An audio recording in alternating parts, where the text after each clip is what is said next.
We are about to embark on a massive monetary shift, and I'm going to bring you the details that you need to know. The very first thing is the new paradigm that is opening up as a result of the central bank digital currencies. But you can't just implement a central bank digital currency or new monetary system. That's why we'll talk about number two, the inflationary spiral, because that allows this to occur. You can't just bring a new system in, you need a good excuse. The number three thing today would be 2023 and beyond, what we are intending on seeing as a result of all the activities that are in place today. So much information to cover. You do not want to miss it. Let's begin. Banking giants and the New York Fed start 12-week digital dollar pilot. Now, I have talked a little bit about this before, and I'll show you what I was mentioning again, but I think it's important to understand what this is and what it isn't. There was a lot of clickbait around this, and that's just the way that this platform works, that they're going to get the clicks and people are going to believe them. Let me explain it right here. Global banking giants are starting a 12-week digital dollar pilot with the Federal Reserve Bank of New York. You're talking about the Citigroups, the HSBCs, MasterCards, Wells Fargo, and others. This is a collaboration between these banks and the New York Fed, but you didn't really need to know that they were all sort of tied together to begin with, okay? It's just friends and high places, exchanging what they would have done before. Now it's with a digital dollar. The project, which is called the Regulated Liability Network, would be conducted in a test environment using simulated data. The pilot will test how banks using digital dollar tokens in a common database can help speed up payments. If you transact internationally, you know two things: it's slow and it's expensive. So if it resolves at least those two things, we're progressing. This is not the future that I'm sure you hope for, because there's much more control under the system, but I'll give credit to the fact that we do need a new system. I just don't think the solution they're providing is the one we want. China's digital currency could challenge Bitcoin and even the dollar. Now, this was back from 2020, this article, but China, among others, are testing out their own central bank digital currencies. I think it's important to stress the fact that they all, basically the entire world, is all either in a beta test of some sort, or they are basically looking into it and writing papers about it and really academic around this subject. But this is one aspect of the fact that when you see what some individuals talked about, how we are now on a CBDC, we're here, this is it, central bank digital currencies are here. Wait a second. We're talking about the Fed Now system, which was being talked about back in August of 2022. Those individuals out there, they got a lot of clicks on their videos, let me tell you, but I'll explain it again here. Federal Reserve updates Fed Now service timing to mid-2023 marks the beginning of full-scale pilot testing. So it's important just to look at it and realize, what are we actually talking about? Is this the central bank digital currency? Is this a payment system? What is it all about? The Federal Reserve banks have narrowed the timing of the Fed Now service launch to mid-year 2023, specifically targeting a production rollout of the service from May to July timeframe. Today, with the Fed Now launch date in sight, we are pleased with the collaboration and our dedication of our pilot participants have brought to advance modern payments in America.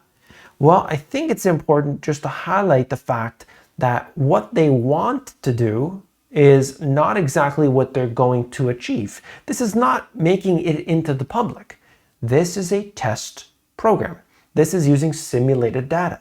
If they're doing that now, yes, it means that they want to implement it. But we are nowhere near that time frame as it relates to the financial system. We need a crisis in order to bring this in. And then you have to figure out what you're going to do with parallel systems in place. They are not going to just say everybody's on a dollar system tomorrow. You can't have that happen. Do not believe what you're being told. You can't have these two parallel systems going on and not have it somehow create mass disruption. It just does not work like that. And that's what brings me into this.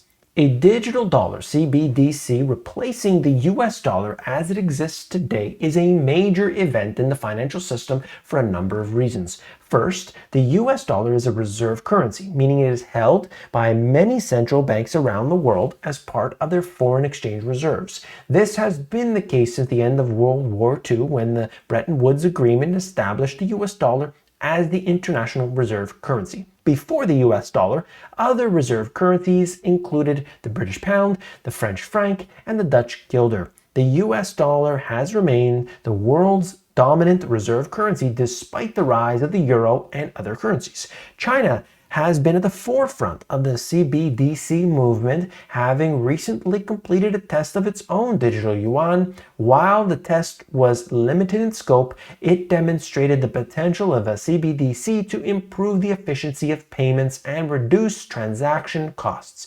At present, numerous countries are exploring the potential of CBDCs, including the US, the UK, Canada, and the Eurozone. In addition, the Bank for International Settlements, which represents the world's central banks, is studying the implications of a CBDC for the global financial system. Given the importance of the US dollar as a global reserve currency, the introduction of a digital dollar would represent a significant event for the financial system. It would open up new possibilities of payments, remittances, and foreign exchange, and could potentially challenge the existing global monetary system. And of course, we know that that's eventually what they want to accomplish. How long it's going to take and what they'll actually need to do to get it there, we don't know yet. We're talking about something in its infancy. And that brings me to the crisis. Well, if you ask Janet Yellen, she says there is no crisis, nothing to see here. You see, she was asked about inflation for 2023 and said, I believe inflation will be lower. Yes, that's right.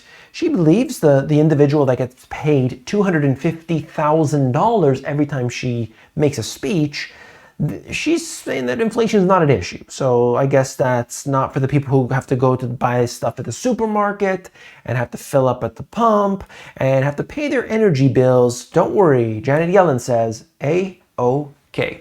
Now this is double-digit inflation in almost half the world. It breaks it down. If you can see that, I mean, it's kind of small, but all the links in the description as always. You can just see that these are truly shocking levels of inflation, and we're talking about the official numbers. They can always skew that, but it's important to understand that you look at it all around the world and we're basically seeing the same thing. It's higher inflation than what we are used to. Inflation creates a problem for the average person. Also, the countries carrying mass amounts of debt. We have this, charting the global economy. Central banks start to pause their hikes. This is where you see what they love to call the pivot. Pivot, big information, because you know that means they're starting to see the trouble coming in the distance. Policymakers in Canada and Kazakhstan signaled they may soon hold steady, while central bankers in Brazil and Poland left their key rates unchanged for a third straight meeting. Then we got the Fed, the Bank of England, the ECB, all of them coming out right now. We will see what is not only said at that meeting, but we'll find out some information after that as well. So it is, in my opinion, really key to watch out what they're doing, because we're looking for that crisis, that catalyst, that event that pulls this right down, and we have a crisis at this point. We don't have that yet. They need this in order to bring in a new monetary system. Higher for longer rates are hammering bank stocks. Now, typically you would think that's kind of strange, because when it's down at 0%, there's no room, there's no play. They don't have really anything to do with, where is the income going to come from if their rates that they're borrowing at, yes, very cheap, but then at the same time, they're giving their customers very cheap rates. That's strange, but, ultimately, I don't know what they're going to do because, as they mentioned here, the Federal Reserve's signal of a slower but a still steep climb for interest rates isn't much help for banks sitting on piles of bonds. So it's the bonds that they're worried about in this case. For the Bank of England, you could see that there's an issue. My friends in the UK checked it out. It's set to push the key lending rate to the highest in 14 years. Inflation is excessively high in the UK now, as I'm sure you're aware. This is just part of it, what they want to do. They want to, always they say this, we're going to increase interest rates dramatically, but not create a problem for you. Fed's message that rates will stay on hold for some time clashes with 2023 rate cut bets. So they're already betting. The market is suggesting right now that they're going to cut interest rates. They can't do it. They need to, they need to actively start cutting rates, or else we're going to end up into a major crisis. And you see CEO after CEO coming out saying, we're going to enter into a crisis. Oh my goodness, this is crazy. And like this, the luxury furniture CEO warns that the housing market is collapsing at a level I haven't seen since 2008. It depends on where you look, certainly, but that is in fact the case in many areas and in many ways. The 1970s were a tumultuous decade for global economy. In the United States, inflation became a major problem as prices rose dramatically in the wake of the 1973 OPEC oil embargo. The Federal Reserve attempted to rein in inflation with a series of small interest rate hikes. However, these hikes were not enough to stop inflation from spiraling out of control. The Fed's policy of raising interest rates too slowly and too gradually allowed inflation to increase unchecked. Inflation expectations, or the belief that prices will continue to rise in the future, created a self-fulfilling prophecy. As people expected prices to rise, they increased their spending and borrowing in order to buy goods before prices went up. This increased demand, which in turn drove up prices even further. The Fed's failure to raise interest rates high enough and quickly enough caused inflation to surge and eventually forced the Fed to raise rates much higher in order to bring inflation back under control. Unfortunately, this policy of stop and go monetary policy created economic instability and contributed to the economic malaise of the 1970s. Paul Volcker, the chairman of the Federal Reserve in 1979, famously said, quote, "We didn't act soon enough, we didn't act boldly enough, we didn't move with sufficient force." That is what we need to understand about what's going on today. And if you're not prepared, you're going to be sideswiped by it. And we see time and time again all this information coming out.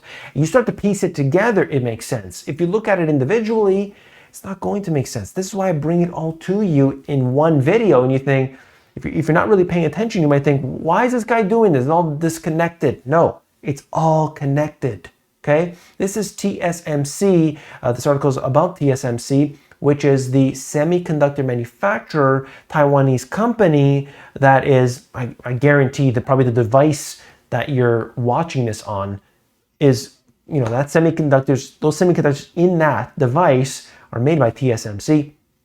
But essentially the Global Times, which is, it's basically Chinese media, claiming that TSMC's decision to invest in this cutting-edge technology in Arizona within the US shows that the nation's government tricked the company and that Washington was stealing the latest tech from, this is a quote, our Taiwan region, a reference to China's claim of sovereignty over the island.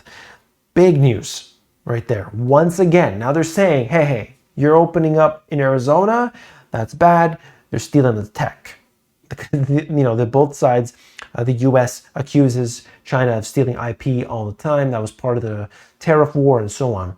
The lesson of Blackstone's retail real estate fund: liquidity matters. Liquidity does matter, and that's why you watch the activities of the central bank, and that will determine what happens with the new monetary system. What I'm trying to show you is that there's a new paradigm forming here, and you can't get into that next level without a crisis. I hope I make myself clear. Shoppers and workers clash over expectations now. There's a lot less workers. The working hours have been reduced. Look, go anywhere right now. I mean, in many places, it is really bad. Customer service is just completely gone. You got prices, as this article's talking about, prices of resources climbing so high. People have to turn the heat down. They got to wear extra blankets, extra sweaters. They can't eat what they really want to. This is the case right now today for so many people, and it is truly unfortunate. And I'm just trying to bring all that information together. That's why I talk about the pillars of prosperity. Two things. I talked about this on Twitter. If you go on my Twitter, you're going to get all the details. Look, subscribe to the channel. Every single day I'm bringing out information. Pillars of prosperity is basically two things, and that is either number one pillar, going off grid, self-sufficiency, or number two pillar, which is essentially to make much more income, because then the inflationary factors and any new paradigms will have less of an impact on you as an individual, for your family, and so on. All that information is covered in these videos here. You've got to hit subscribe every day, bringing out new stuff. I'll see you tomorrow. Take care.